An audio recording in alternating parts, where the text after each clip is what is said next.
திருக்கோளையில ஒண்ணுமே இல்லாம உங்க அப்பா என்ன பண்ணாரு, நான் பண்ண சோடா கம்பெனில இருந்து வேலை செஞ்சாரு. வெறும் 60 காசு சம்பளத்துக்கு அங்க 2 ரூபா திருடிட்டு அந்த வேலையை விட்டு துரத்தப்பட்டு தான் இங்க இருந்து ரயில் திருட்டு ரயில் ஏறி போனார் சென்னைக்கு. அவரே சொல்லியிருக்கிறாரு, ரயில திருட்டு ரயில்ன்றாங்க, ரயில் நல்ல ரயில் தான், இவரு தான் திருட்டுத்தனமா ஏறி போயிருக்காரு. அவரே சொல்றாரு, நான் கழிவறை பக்கத்துல குத்த வச்சு உட்கார்ந்து தான் போனேன், டிக்கெட்டு கொடுக்க காசு இல்லாம அவரே ஒரு மேடையில சொல்லியிருக்கிறார். ஆனா இவங்க.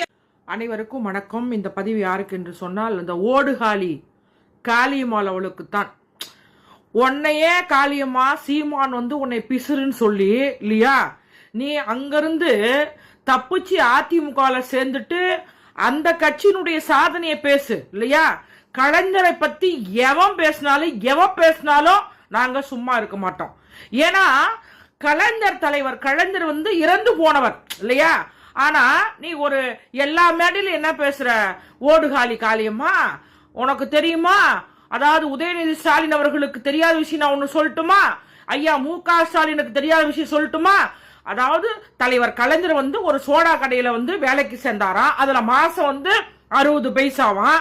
அந்த 60 பைசால வந்து 2 ரூபாய் திருடிட்டாராம். 2 ரூபாய் திருடிட்டு போயிட்டாராம். திரும்பி வந்து கண்டுபிடிச்சிட்டாங்களா, திரும்பி அந்த 2 ரூபாய் திருப்பி கொடுத்துட்டு ஓடி வந்தவர் தான் கருணாநிதி என்றே. ஆனா லூசு, 14 வயதிலே இல்லையா திருவாரூர் வீதியிலே ஓடி வந்த இந்தி பெண்ணை கேள், நீ நாடி வந்த ஓலையில நாடலோ என்று சொல்லி 14 வயதிலே அவர் வந்து அரசியல்ல வந்து வந்த ஒரு தலைவர் கலைஞர். அது கூட தெரியாத எவனோ சொல்லிட்டானு, ஏய் காளியம்மா நான் ஏற்கனவே ஒன்னு சொன்னேன், ஏற்கனவே நம்முடைய தலைவர் தளபதியை பற்றி இந்த மாதம் 1000 ரூபாய் பத்தி 1000 ரூபாய்க்கு பிறந்தவங்கன்னு கேட்டவனி. ஆனா இப்ப உங்க எடப்பாடி பழனிசாமி எங்க கட்சியை வந்து காப்பி அடிச்சுட்டு இப்ப 2000 சொல்லிட்டு கொடுக்கறேன்னு சொல்றாருல, அப்ப நீ அதெல்லாம் நீ வந்து எடப்பாடி பழனிசாமிய 2000 ரூபாய்க்கு அப்படின்னு நீ கேட்கலாம்ல. நான் வந்து முழுசா சொல்லல, ஏன்னா இது தேர்தல் நேரம் இல்லையா. காளியம்மா நீ அழிஞ்சு போவ இல்லையா. நீ வந்து ஒரு பொய்யான விஷயத்த வேற சப்ஜெக்டே இல்ல ஊரா போய் இப்படி ஒரு இறந்து போன தலைவர் கலைஞரை பத்தி பேசுறேன்னா, ஏ காளியம்மா புதுசா ஓடுகாலி காளியம்மா நீ அழிஞ்சிருவ இல்லையா.